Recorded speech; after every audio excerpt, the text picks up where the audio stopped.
So now in this video we're going to look at inductive kickback and voltage boosting. So I have the power supply set to 5 volts. Based on the line there, we're a little bit below 5 volts. Each one of these squares is 1 volt. So 1, 2, 3, 4 going up.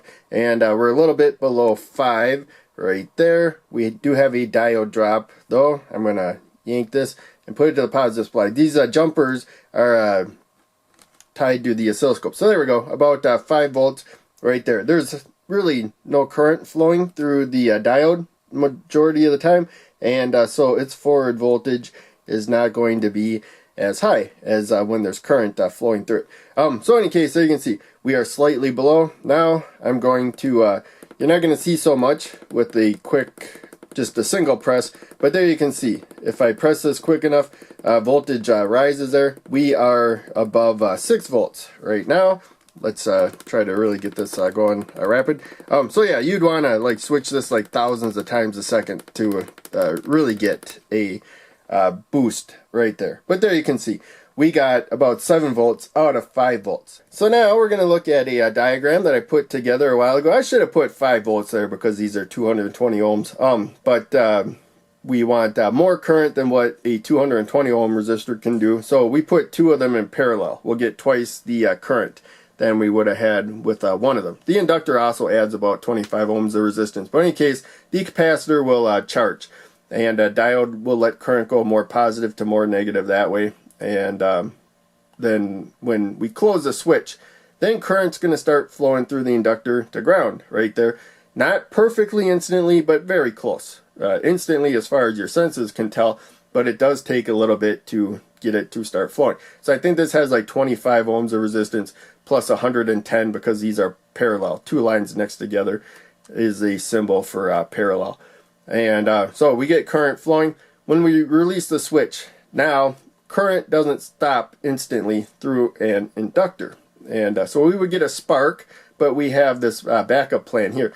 Instead, the current's going to flow into the capacitor. So you get a spark because it raises the voltage as needed to keep that current going. But when the current pumps into the capacitor, as the magnetic field closes, the higher inductance, the bigger the magnetic field for a given current, and the longer it'll pump current. But in any case, it'll pump it in the capacitor and raise its voltage. Now, we had a multimeter, or the oscilloscope, I mean. It had like 1,000,000 ohms of resistance. My multimeter has like 10 million ohms of resistance. We could have looked at the number, and it should have rose faster. But in case, that oscilloscope was, draining the capacitor once we got above about 5 volts. And so you saw the voltage go down when I wasn't repeatedly pressing the button. But each time I released the button, we saw a little jump in voltage until we got to a point where the voltage was pushing enough current through the oscilloscope that we couldn't get it up anymore, even as I clicked that faster. So we'd want to, switch it like thousands, maybe millions of times a second, whatever the limit of the inductor is, to get it conducting fully, and then wait for it to discharge fully, do that kickback. But in any case, we're keeping things simple here. We would also want some protection to keep the capacitor from overcharging. This may be like a 50 volt capacitor, maybe even 100. Sometimes they're only like 35 volts, usually larger ones. But for, a price and size.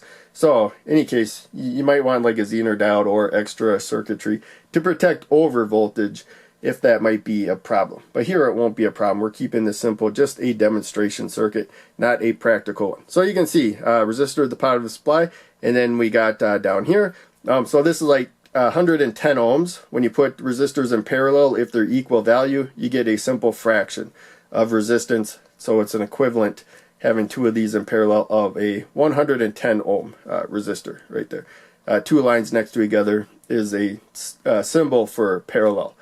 And then we got the inductor. It also has like 25 ohms of resistance. It's limiting current. It may have enough resistance to protect itself. It's kind of a larger component right there. So at 5 volts, I think this might not even overheat. Without these resistors, it would be even more effective. But there you can see it comes to the top of the switch. That is the anode up there. Cathode is the gray band coming to the capacitor. So we're measuring the voltage across capacitor.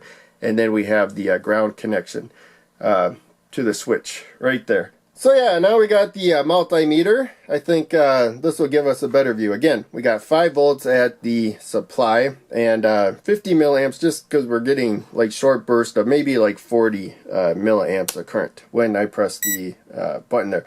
And there you can see capacitor is like 4.7 right there. And when I press the button, now you can see we got 5, 6, 7, and I think it flashed because we changed range. There you can see 8, 9. So yeah, the oscilloscope or the multimeter here has like 10 million ohms of resistance that it provides, whereas the oscilloscope had like 1 million. So I'm not even pressing the button as quick. We got to like 10, above 10 volts right there. So we need you know, to go faster with the lower amount of resistance to maintain a higher voltage. Hopefully that makes sense. So any case, that's about it. There you can see it's discharging through the multimeter again. We would need protection circuitry if you know, this may go out of control or something really rapid. But for this video, this is good enough. So make sure you turn the meter off when you are done. Definitely get it off of measuring like current or something if that's what you measured. Set the meter to a voltage setting if there's a power button. It's much safer to accidentally measure a voltage than pretty much anything else. That's it. Thanks for watching. Make sure you check out one of the other videos I'm posting on the screen and check out the links down below. They all help a lot. I'll see you in the next video.